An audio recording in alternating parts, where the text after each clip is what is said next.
Hi friends, ఈరోజు మేమైతే ఇక్కడికి వచ్చామండి. ఇది నల్గొండ జిల్లాలో పానగల్లు ఉదయ సముద్రం అంటారు. ఇది ఒకసారి చూడండి. చూడండి లొకేషన్ ఎలా ఉందో.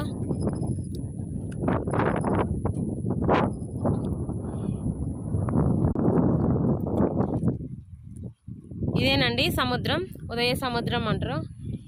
ఈ నల్గొండకి వాటర్ సప్లై ఇక్కడ నుండే వస్తుందండి. తాగునీరు మొత్తం ఇక్కడ నుండే సప్లై అవుతుంది.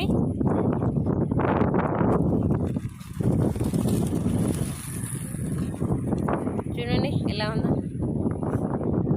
ఇంకా చాలా రావాలి, చాలా వస్తే అసలు నిండు కుండలాగా కనిపిస్తుంది.